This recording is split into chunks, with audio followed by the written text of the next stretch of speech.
تیری آنکھیں تیری تیرا شانہ دیکھوں بارہا خواب میں منظر یہ سہانا دیکھوں تیری آنکھیں تیری زلفیں تیرا شانہ دیکھوں بارہا خواب میں منظر یہ سہانا دیکھوں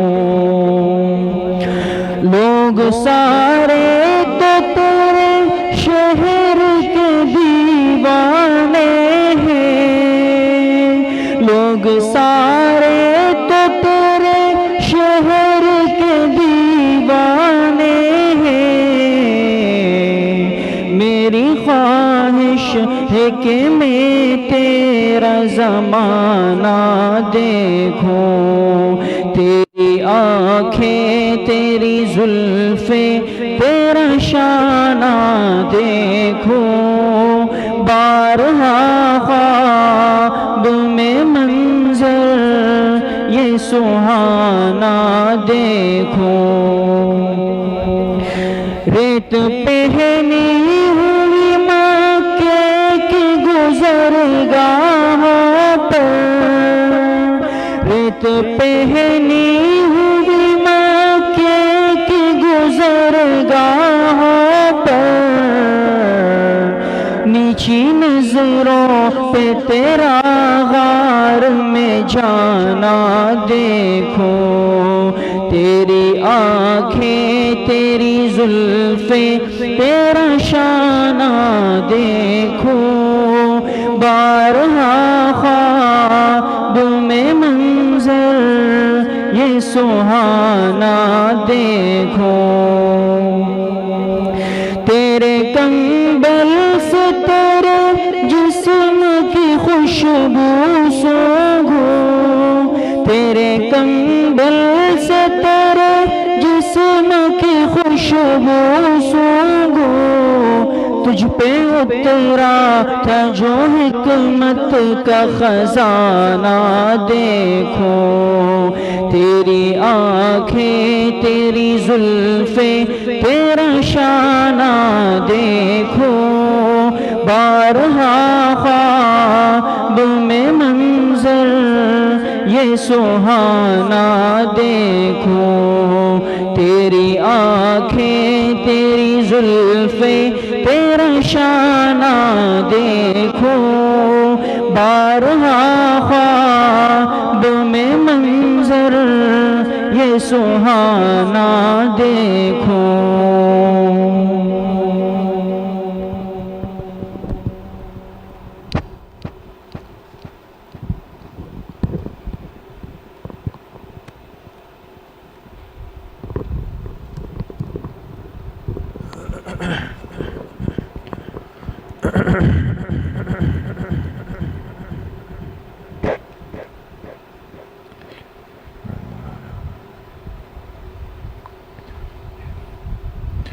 بسم الله الرحمن الرحيم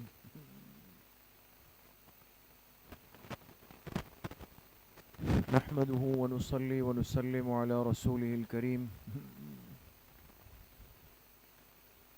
أما بعد فأعوذ بالله من الشيطان الرجيم بسم الله الرحمن الرحيم شهر رمضان الذي أنزل فيه القرآن هدى للناس وبينات من الهدى والفرقان فمن شهد منكم الشهر فليصمه ومن كان مريضا أو على سفر فعدة من أيام أخر وقال رسول الله صلى الله عليه وسلم من صام رمضان إيمانا واحتسابا غفر له ما تقدم من ذنبه صدق الله وصدق رسوله النبي الكريم اللهم صل على سيدنا ومولانا محمد وعلى آل سيدنا ومولانا محمد وبارك وسلم اللہ تبارک و تعالی کا بہت بڑا کرم اور احسان ہے کہ دین کی بات سننے کی نسبت سے اللہ نے ہمیں موقع نصیب کیا ہے۔ اللہ پاک ہم سب کے اس سننے کو، اس سنانے کو، اس طلب کو، اس جذبے کو اپنی بارگاہ عالیہ میں قبول فرمائے اور ہم سب کے ظاہر اور باطن کی اصلاح کا ذریعہ بنائے۔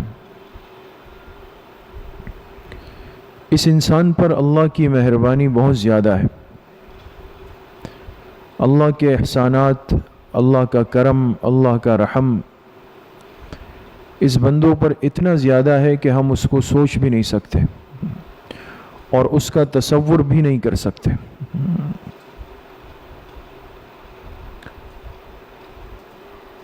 اس وقت ہماری ایک بہت بڑی سعادت یہ بھی ہے کہ اس عارضی اور محدود زندگی میں ایک اور رمضان المبارک کا مہینہ بالکل قریب آ چکا ہے،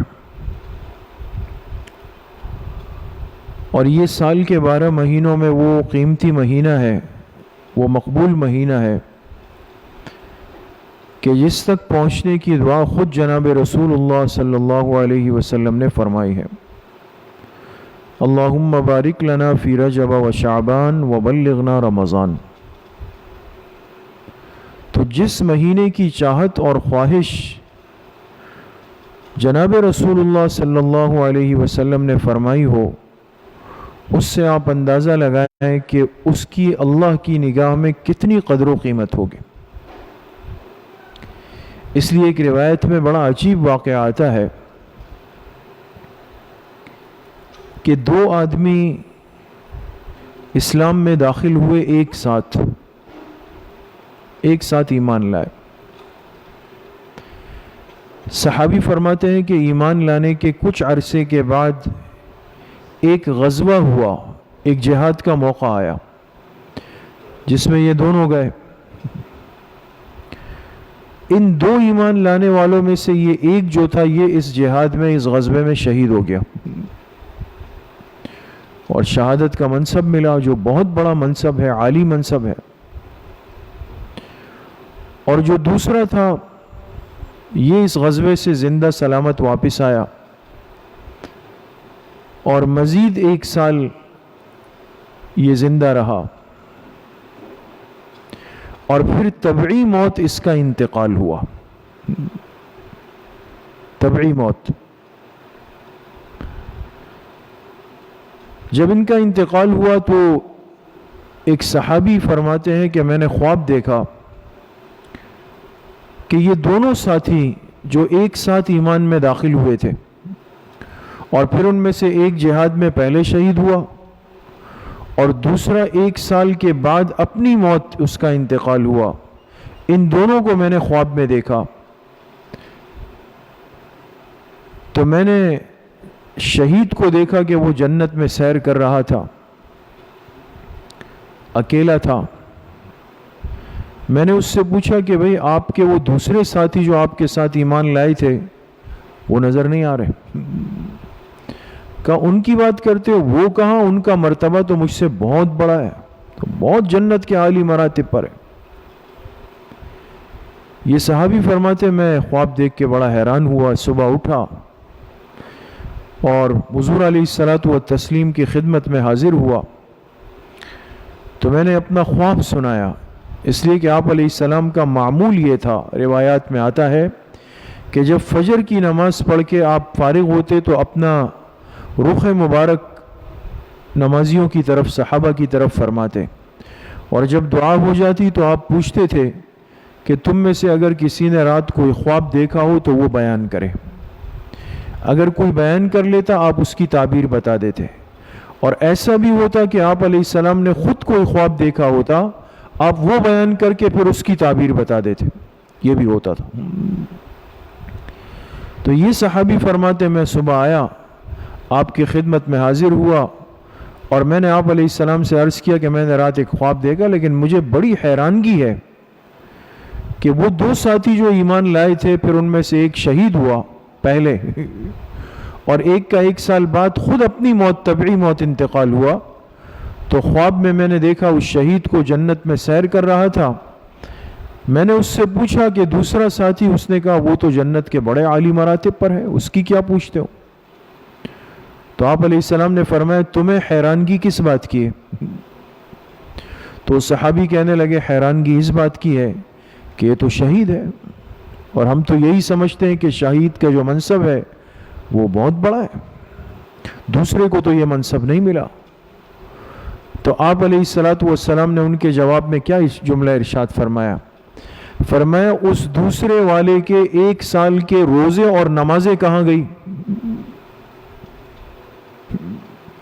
تم جو اس کی شہادت کے بارے میں سوچ کے پریشان ہو رہے ہو، تو یہ بتاؤ وہ جو دوسرا 1 سال زندہ رہا، اس 1 سال میں ایک رمضان کا مہینہ آیا، اس نے روزے رکھے، اس 1 سال میں اس نے پوری نمازیں پڑھی، تو اس کے وہ رمضان کے روزے اور اس کی وہ نمازیں کہاں گئی؟ یعنی تم یہ بھی تو دیکھ لو نا کہ اعمال کے اندر وہ اس شہید سے کیا ہو چکا ہے؟ آگے بڑھ چکا ہے. علماء نے اس واقعے کو، اس روایت کو نقل کر کے اس سے نکتہ نکالا ہے کہ جس مسلمان کی زندگی میں رمضان زیادہ ہو جائیں، زیادہ رمضان اس کو نصیب ہوں گے، اس کے مراتب جنت میں اتنے ہی عالی ہوں گے. اس لیے ہمارے حضرت شیخ پیر ذوالفقار صاحب دامت برکاتہم نے لکھا ہے، فضائل رمضان میں حضرت نے لکھا ہے کہ آج یہ ہماری بدنصیبی ہے کہ ہم نفلی روزوں سے بھاگتے ہیں، رمضان آ گیا تو دماغ پہ بوجھ ہے کہ اب صبح سے رات تک بھوکے رہیں گے اور رات کو تراویح پڑھیں گے اور یہ ہے وہ ہے. حضرت فرماتے ہیں اس امت پر ایک وقت یہ بھی گزرا ہے کہ اس امت کے نیک لوگ ایک دوسرے پر فخر کیا کرتے تھے رمضان کی کثرت کی وجہ سے، اور اگر کسی کی بزرگی کو بیان کیا جاتا تو یہ کہا جاتا تھا کہ فلاں اس سے بڑے بزرگ ہیں. کیوں؟ کہتے اس لیے کہ اس کی زندگی میں رمضان زیادہ آئے. یہ مہینہ مابہل امتیاز تھا، یہ ماہ مبارک یہ ایک ذریعہ تھا اس بات کے معلوم کرنے کا کہ جس کی قسمت میں، جس کے نصیب میں، جس کے حصے میں زیادہ رمضان آ گئے ہیں وہ اتنا ہی زیادہ اونچی شان والا ہے. تو آج چونکہ یہ ماہ مبارک بہت زیادہ قریب آ چکا ہے، بلکہ چند دن کا فاصلہ ہے، ممکن ہے کہ آنے والا جمعہ یا ہفتہ وہ رمضان کا پہلا دن ہو. اور جو اس وقت جس صورتحال سے امت مسلمہ گزر رہی ہے اور ہم جس صورتحال سے اس ملک میں گزر رہے ہیں، اس صورتحال میں اس مہینے کی قدر و قیمت اور زیادہ بڑھ جاتی ہے، اس کی اہمیت میں اور زیادہ اضافہ ہو جاتا ہے، اور ہم پہلے سے زیادہ اس بات کے مکلف ہو جاتے ہیں کہ ہمیں پہلے سے کئی گنا زیادہ اس مبارک مہینے کے لیے اپنے آپ کو اب مستعد بھی کرنا ہے اور تیار بھی کرنا ہے. یہ چند دن جو ہمارے پاس ہے، یہ جو گنتی کے 5-6 دن رہ گئے ہیں، ایک بات بڑی اہم ہے جو ہم سب کو سمجھنی چاہیے کہ کسی بھی اہم کام کا آغاز کرنے سے پہلے انسان اس کے لیے ذہنی طور پہ، فکری طور پہ اپنے آپ کو تیار کرتا ہے. اس کو ہم اپنی زبان میں مشق کہتے ہیں، ریہرسل کہتے ہیں، کہ ایک کام آنے والا ہے، اس کے لیے پہلے سے اپنے آپ کو آپ تیار کر لیں. ظاہر سی بات ہے کہ مقابلے کے میدان میں اترتے ہوئے اگر انسان نے کوئی تیاری نہیں کی ہو تو اس کو پریشانی ہوگی. اب رمضان شروع ہونے والا ہے اور ایک ایک لمحہ، ایک ایک گھڑی، ایک ایک ساعت، ایک ایک سیکنڈ قیمتی ہے، اور اللہ کی رحمت تیز بارش سے زیادہ اس مہینے میں برستی ہے. اللہ کی رحمتیں متوجہ ہوتی ہیں، مغفرت کے فیصلے بہت کثرت سے ہوتے ہیں، معمولی معمولی باتوں پر، اعمال پر اللہ پاک بخشش کے فیصلے فرماتے ہیں. چھوٹا سا عمل، تو اتنا قیمتی مہینہ قریب ہے. اب ہم اللہ پاک سے لینے والے، وصول کرنے والے، مغفرت لے کر اپنی بخشش کے فیصلے کروانے والے کیسے بنے؟ اس کے لیے میں عرض کر رہا ہوں کہ یہ جو ہمارے پاس 5-6 دن ہے، یہ اس کی تیاری کے لیے نعمت غیر مترقبہ ہے۔ یہ اللہ نے آج ہمیں موقع دیا ہے۔ اگر ابھی سے ہم ان اعمال کی کچھ نہ کچھ تیاری شروع کر دیں جو ہم نے رمضان میں کرنے ہیں، تو اس مہینے کے شروع ہونے کے بعد کوئی بوجھ نہیں ہوگا، اس لیے کہ پہلے سے ایک روٹین، ایک عادت اور ایک ترتیب کا سلسلہ شروع ہو چکا ہوگا۔ اپنے آپ کو اس مہینے کے لیے، اس مہینے کے اعمال کے لیے، اللہ سے مانگنے کے لیے ابھی سے تیار کرنا ہے۔ اور ہم تو سمجھتے ہیں کہ اس میں اللہ کی بہت بڑی خیر ہے۔ ٹھیک ہے، ایک ظاہری رونقیں ختم ہوئی، مصروفیات ختم ہوئی، چلنا پھرنا ختم ہوا، کاروبار، تجارت، روزگار کے ذرائع بند ہوئے، لیکن ہمیں بھی کچھ باتوں پہ آج غور کرنا چاہیے۔ ہر سال اس طرح ہم پہ گزرتا تھا کہ ہمیں یہی کہا جاتا، ہر جگہ سے، ممبر، محراب سے یہی درخواستیں ہوتی تھی کہ بھئی اپنے آپ کو اس مہینے کے لیے فارغ کریں، اپنے بکھرے ہوئے معاملات کو سمیٹیں، اس کو پھیلائیں نہیں۔ مسلمان تاجر کا ذہن اتنا خراب ہو چکا تھا کہ ہم بالکل کھلے عام، بالکل صاف الفاظ میں کہتے تھے کہ بھئی رمضان آ رہا ہے، مجھے اپنی دکان پھیلانی ہے، کام کو پھیلانا ہے، سیزن آ رہا ہے اور مصروفیات بڑھانی ہے۔ جو مہینہ اللہ کو دینے کا تھا، اس مسلمان تاجر نے وہ اپنی دکان اور تجارت اور مارکیٹ کو دیا، اور جتنا دن بدن مہینہ آگے جاتا تھا تو ہر مسلمان کے علم میں ہے کہ پہلا عشرہ قیمتی ہے، دوسرا اس سے زیادہ قیمتی ہے، اور تیسرا سب سے زیادہ قیمتی ہے۔ تو عقل کا تقاضا تو یہ تھا کہ انسان رمضان کے آخر تک جاتے ہوئے اپنے آپ کو بالکل فارغ کر لیتا، لیکن ہم الٹی ترتیب چلتے رہے۔ شروع میں جا کے ایک 6-8 دن والی تراویح پڑھی، اور پھر جو دوسرے عشرے سے اپنے دکان کو ٹک کر لگا کر بیٹھتے تھے، تو پھر آخری عشرے کی سحری ہم دکان پہ کرتے تھے۔ یعنی جس مہینے میں اپنے کاروبار کو، تجارت کے سلسلے کو سمیٹ کر اللہ کے لیے فارغ کرنا تھا، تو یہاں سے فارغ ہو کر جا کر اپنے کاروبار کو پھیلا دیا۔ تو اللہ کا تو نظام فطرت ہے۔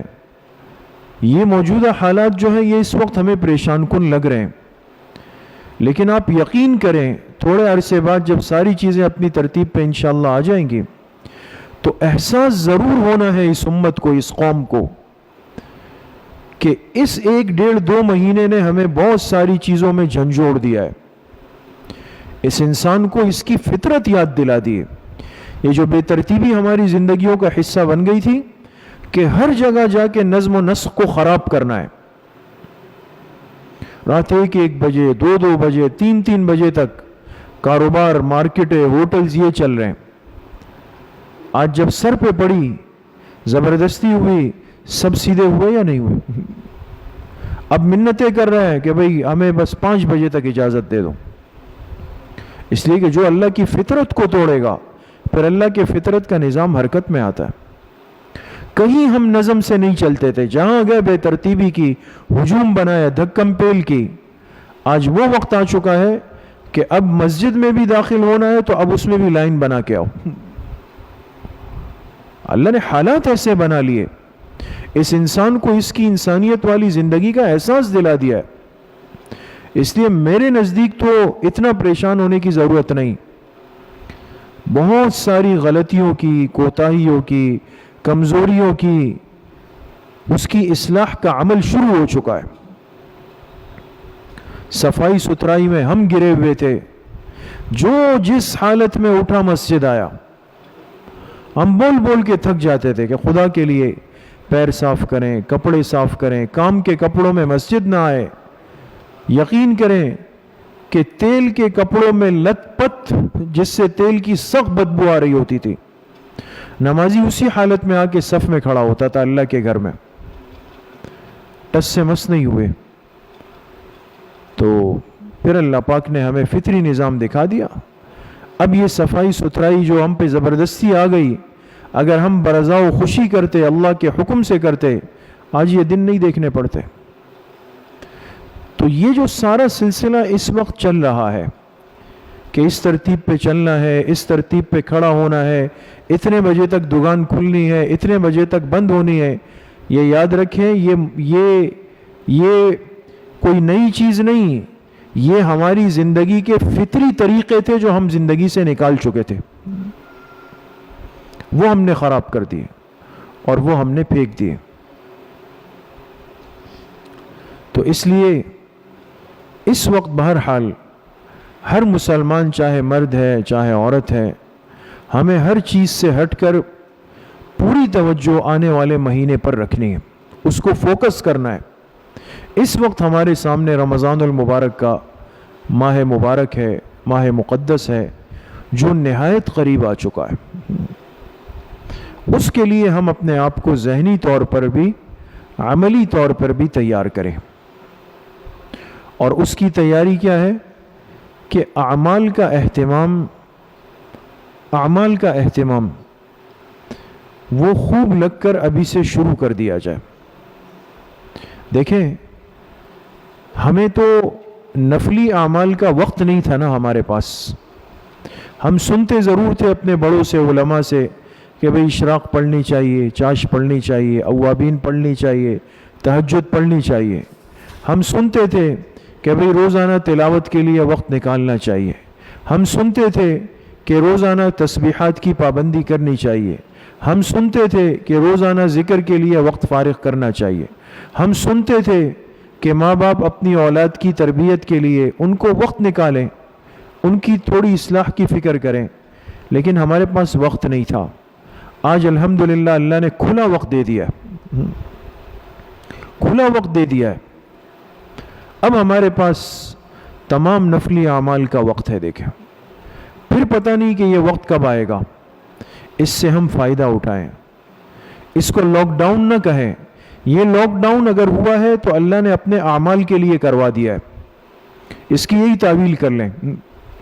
یہ اللہ نے ہمیں اپنے نفلی اعمال کا موقع نصیب کیا ہے، اور انسان آرام بھی کرے، لیکن یقین کریں کہ جب یہ اعمال کا اہتمام آپ شروع کریں گے نا، کہ فجر پڑھ کر پھر اسی جگہ بیٹھ کر تھوڑا سا تلاوت ذکر کر لیں، جیسے ہی اشراق کا وقت ہو 2 رکعت اشراق پڑھ کے پھر آرام کریں، اس وقت جو نیند آئے گی اشراق کے بعد، اس کا ایک الگ لطف ہوگا، اس کا سکون الگ ہے۔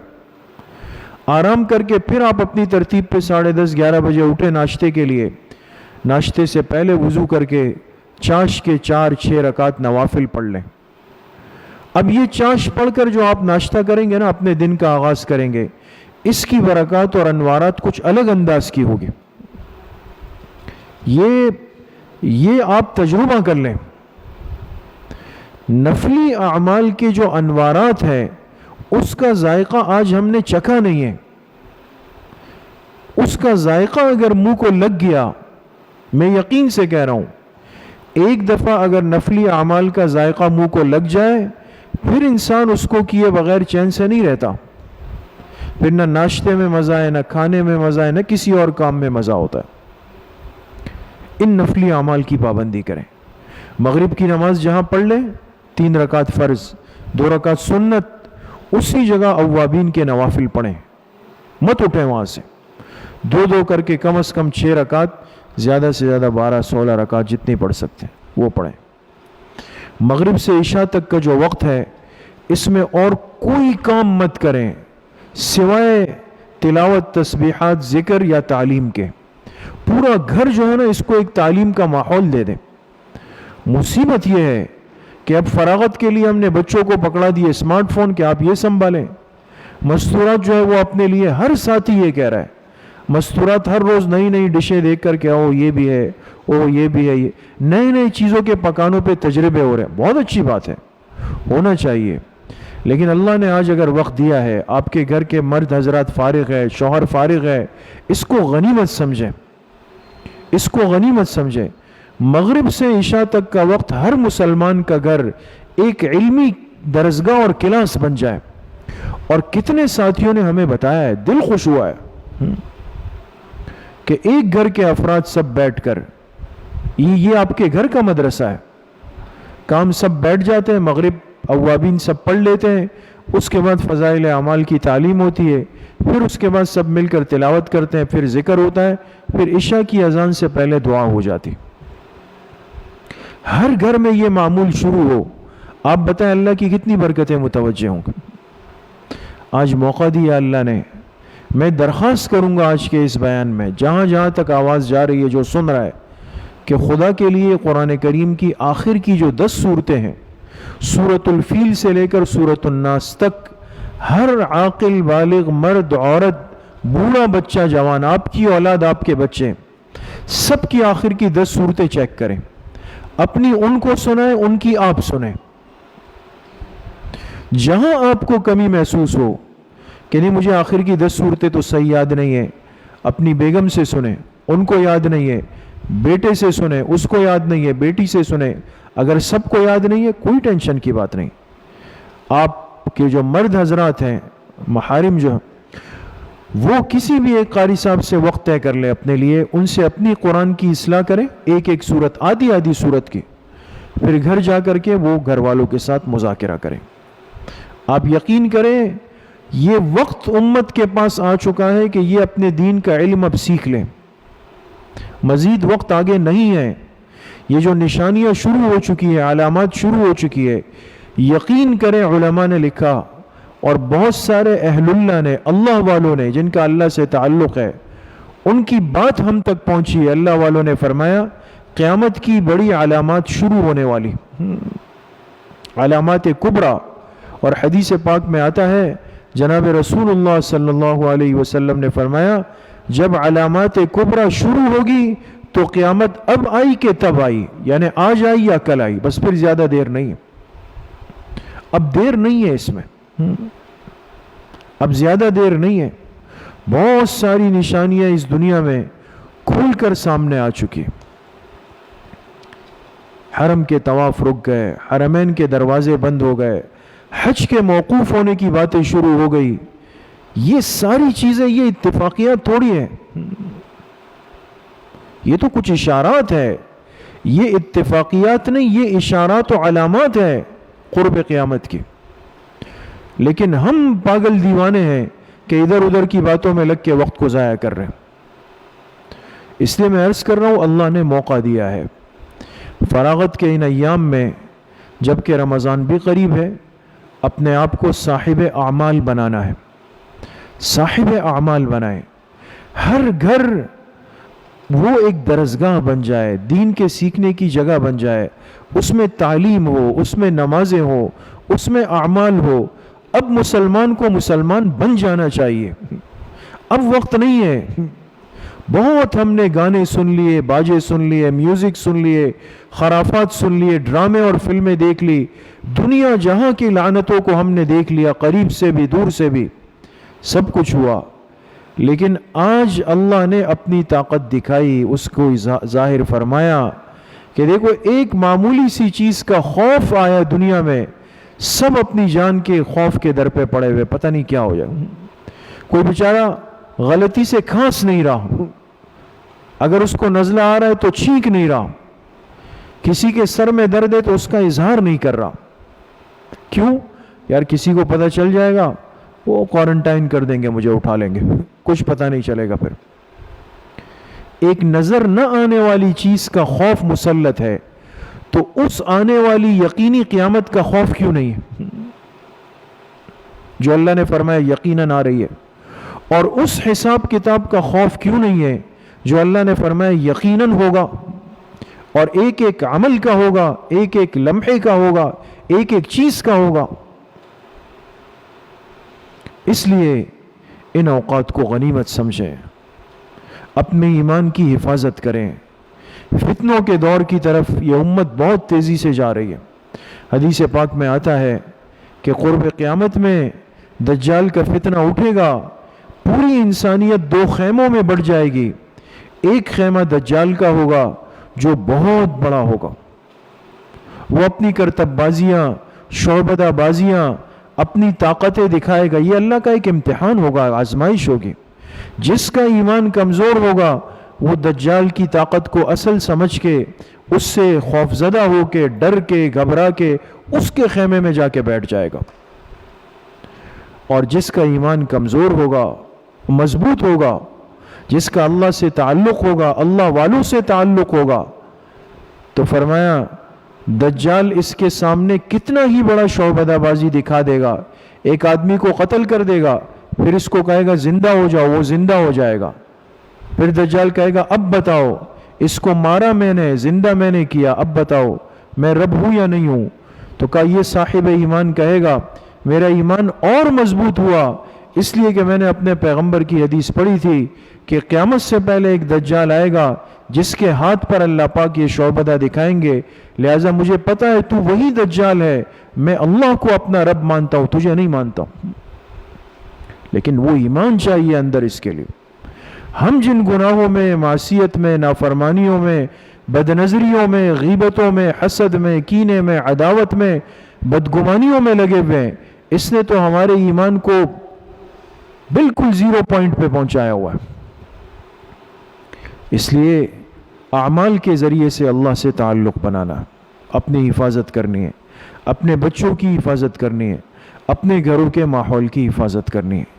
آنے والے ماہ مبارک کے لیے ہم بھرپور تیاری کریں. جس طرح ہر ساتھی، ہر گھر آج پریشان ہے کہ بھئی رمضان کے لیے راشن جمع کریں، آٹا جمع کریں، چاول جمع کریں، روح افزا کی بوتلیں جمع کریں. سامان جمع ہو رہے ہیں نا، اس لیے کہ پتہ نہیں کہ کل کو سٹاک ختم ہو جائے. اسی طریقے سے ہمیں اس مہینے کے لیے ابھی سے اپنے اعمال کے جمع کرنے کی بھی فکر کرنی. کتنے قرآن میں نے ختم کرنے ہیں، روزانہ کتنے پاروں کی تلاوت کرنی ہے، روزانہ درود شریف کتنی مرتبہ پڑھنا ہے.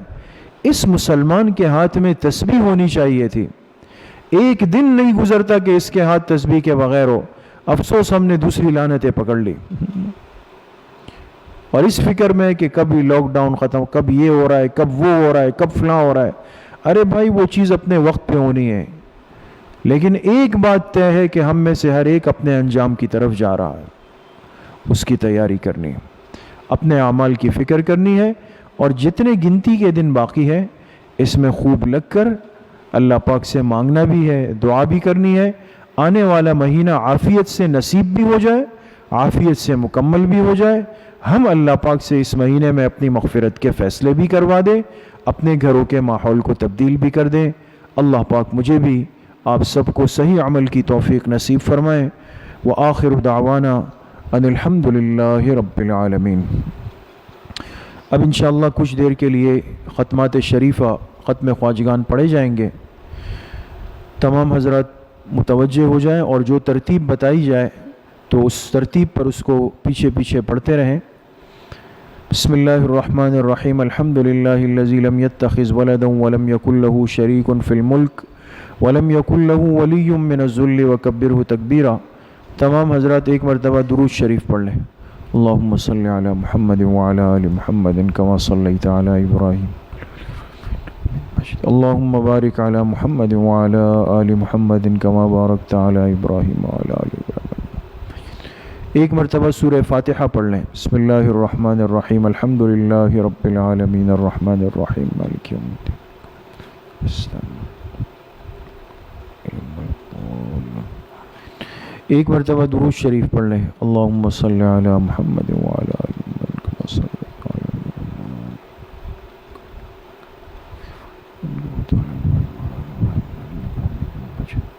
ایک مرتبہ سورہ علم نشرح پڑھ لیں. بسم اللہ الرحمن الرحیم. علم نشرح لک صدرک ووضعنا عنک وزرک الذی انقض ظہرک ورفعنا لک ذکرک فإن مع العسر یسرا ان مع العسر یسرا فإذا فرغت فانصب وإلى ربک فرغب. ایک مرتبہ سورہ اخلاص پڑھ لیں. بسم اللہ الرحمن الرحیم. قل هو اللہ احد اللہ الصمد لم یلد. ایک مرتبہ سورہ فاتحہ پڑھ لیں. بسم اللہ الرحمن الرحیم. الحمد للہ رب العالمین الرحمن الرحیم مالک یوم الدین.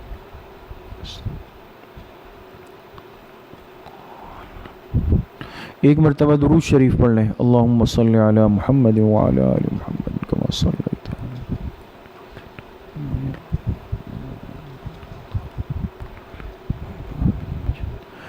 سات مرتبہ پڑھے. اللہم یا قاضی الحاجات، اللہم یا قاضی الحاجات.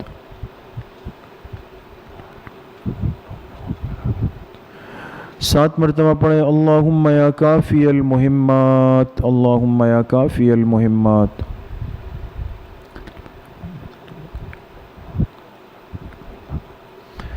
سات مرتبہ پڑھے. اللہم یا دافع البلیات، اللہم یا دافع البلیات. سات مرتبہ پڑھے. اللہم یا شافی الامراض، اللہم یا شافی الامراض.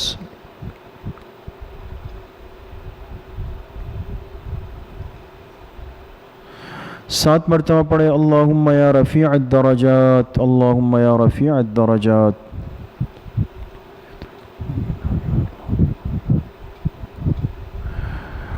سات مرتبہ پڑھے. اللہم یا مجیب الدعوات، اللہم یا مجیب الدعوات.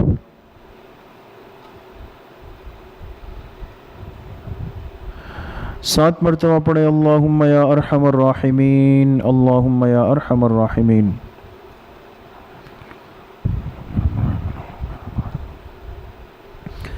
ایک مرتبہ درود شریف پڑھ لیں. اللہم صلی علی محمد وعلی آل محمد کما صلیت.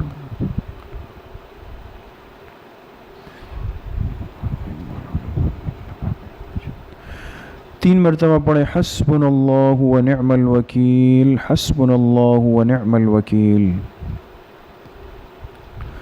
ایک مرتبہ درود شریف پڑھ لیں. اللہم صلی علی محمد وعلی آل محمد.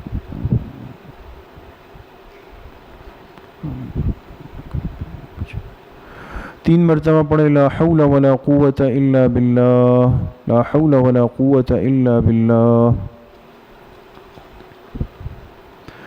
ایک مرتبہ درود شریف پڑھ لیں. اللہم صلی علی محمد وعلی آل محمد وسلم.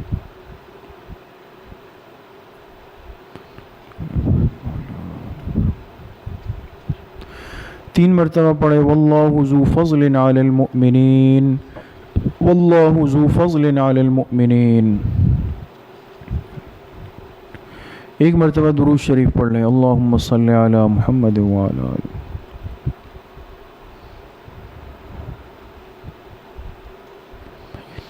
تین مرتبہ پڑھے. یا لطیفا بخلقہ یا علیما بخلقہ یا خبیرا بخلقہ.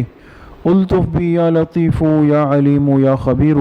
یا لطیفا بخلقہ یا علیما بخلقہ یا خبیرا بخلقہ. الطف بی یا لطیف یا علیم یا خبیر.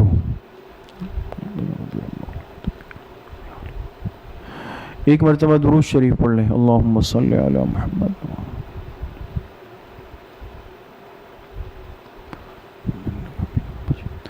تین مرتبہ پڑھے. انا للہ و انا الیہ راجعون، انا للہ و انا الیہ راجعون. ایک مرتبہ درود شریف پڑھ لیں. اللہم صلی علی محمد وعلی آل.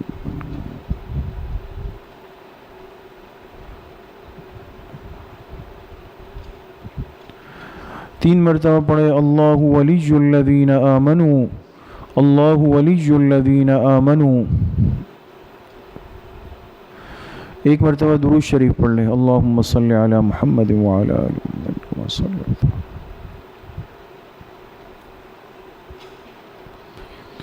تین مرتبہ پڑھے. واللہ ولی المؤمنین، واللہ ولی المؤمنین. ایک مرتبہ درود شریف پڑھ لیں. اللہم صلی علی محمد وعلی آل محمد کما صلیت.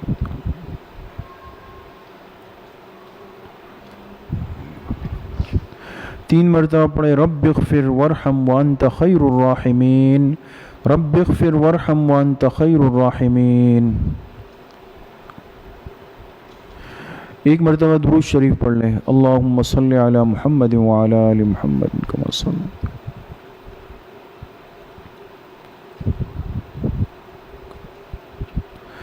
3 مرتبہ پڑھے یا لطیفو یا خبیرو یا ودودو یا شکورو، یا لطیفو یا خبیرو یا ودودو یا شکورو۔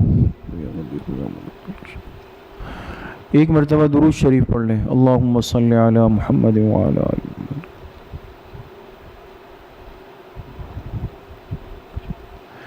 3 مرتبہ پڑھے واعف عنا واغفر لنا وارحمنا انت مولانا فانصرنا علی القوم الکافرین، واعف عنا واغفر لنا وارحمنا انت مولانا فانصرنا علی القوم الکافرین۔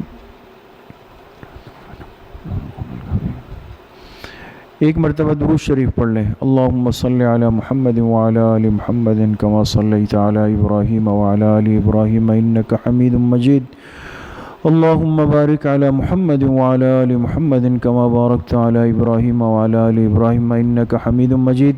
یہ جتنے ختمات شریفہ پڑھے گئے، ہم اس کا ایصال ثواب جناب رسول اللہ صلی اللہ علیہ وسلم کو آپ کی قبر اطہر میں آپ کے واسطے اور وسیلے سے پوری امت کو، بالخصوص صحابہ اکرام خلفائے راشدین، اس امت کے تابعین، تبع تابعین، مفسرین، محدثین، مجتہدین، فقہاء، ائمہ اربعہ، سلاسل اربعہ، سلسلہ نقشبندیہ، قادریہ، چشتیہ، سہروردیہ کے تمام مشائخ کو، اور اپنے تمام دوست، احباب، رشتہ دار، والدین بالخصوص جن کے ہم پر حقوق اور احسانات ہیں، اور اپنے حضرت والد صاحب رحمۃ اللہ علیہ کو اس کا ایصال ثواب کرتے ہیں۔ اللہ پاک ان تمام کو کامل درجے میں اپنی شان کے مطابق اس کا ثواب نصیب فرمائیں۔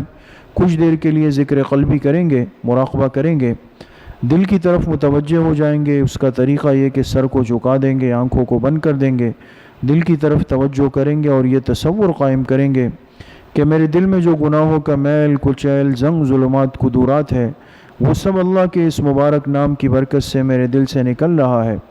اللہ کی بارگاہ سے انوارات، فیوزات، تجلیات وہ میرے دل میں وارد ہو رہے ہیں، میرے دل میں سما رہے ہیں، اور میرا دل کہہ رہا ہے اللہ اللہ اللہ۔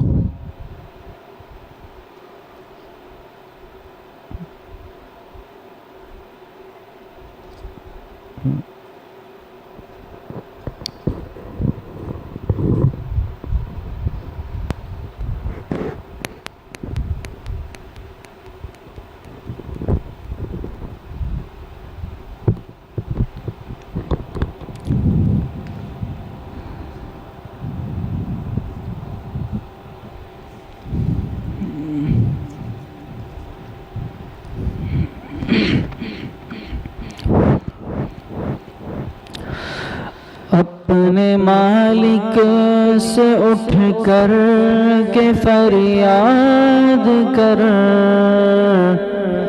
دل کو سجدے میں رو رو کے آباد کر،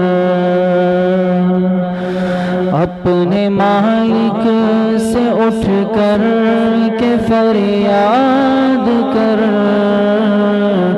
دل کو سجدے میں رو رو کے آباد کر، روح کو نور تقویٰ سے تو شاد کر، نفس دشمن ہے دشمن کو ناشاد کر، روح کو نور تقویٰ سے تو شاد کر، نفس دشمن ہے دشمن کو ناشاد کر، دل کو نور خدا سے تو آباد کر، اور گناہوں کی خواہش کو برباد کر، دل کو نور خدا سے تو آباد کر، اور گناہوں کی خواہش کو برباد کر، اپنے مالک سے اٹھ کر کے فریاد کر، دل کو سجدے میں رو رو کے آباد کر،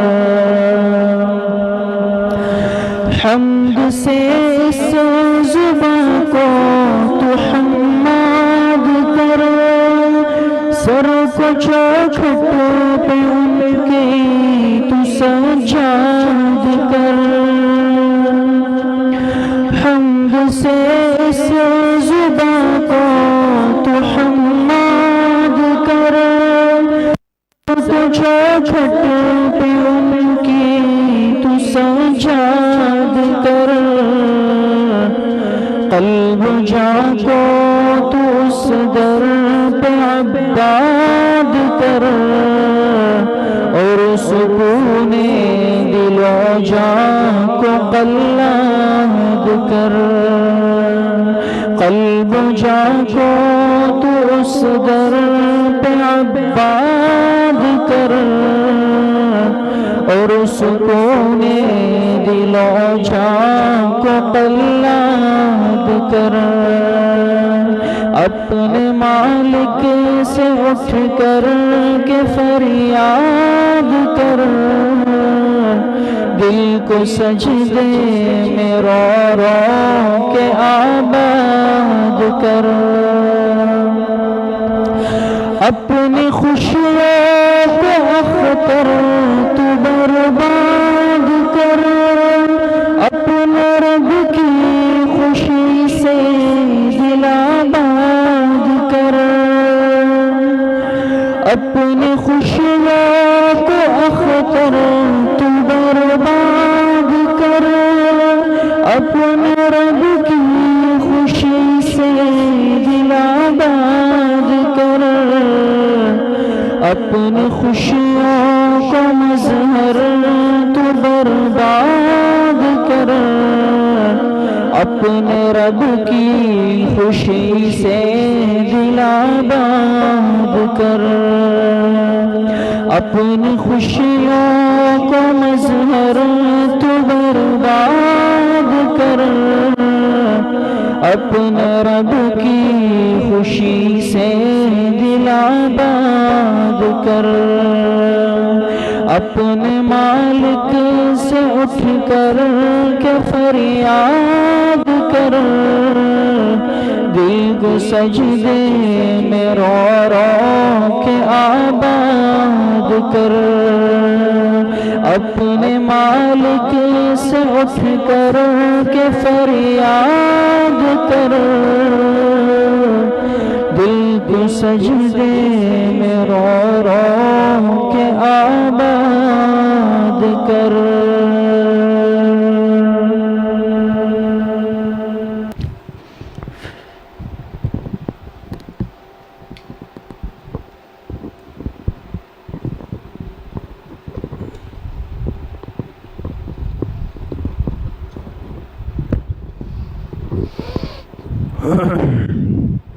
لا الہ الا اللہ محمد رسول اللہ، الحمدللہ رب العالمین، والصلاة والسلام علی سید الانبیاء والمرسلین، سیدنا و مولانا محمد وآلہ واصحابہ اجمعین۔ یا اللہ یا ارحم الراحمین، ہمارے صغیرہ کبیرہ ظاہراً باطناً ہر طرح کے گناہوں کو معاف فرما دے۔ یا اللہ پوری امت کے گناہوں کو معاف فرما دے، اپنی رضا والی زندگی نصیب فرما دے، نفس اور شیطان کے وساوس سے ہماری حفاظت فرما دے۔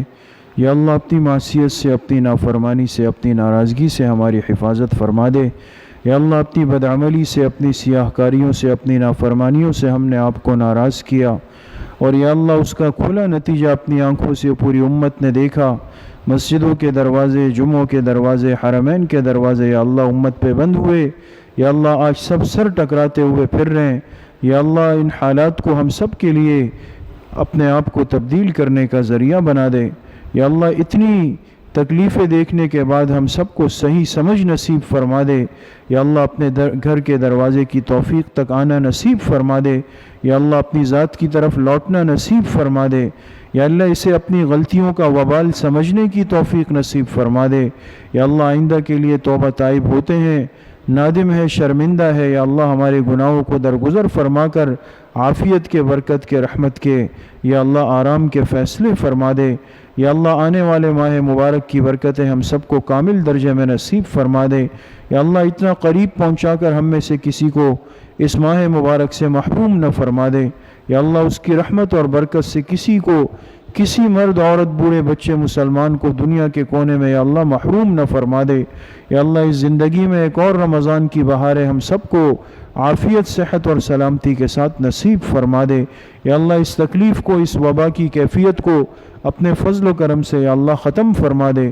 پوری امت کی یا اللہ ہمارے اس پیارے ملک پاکستان کی حفاظت فرما دے۔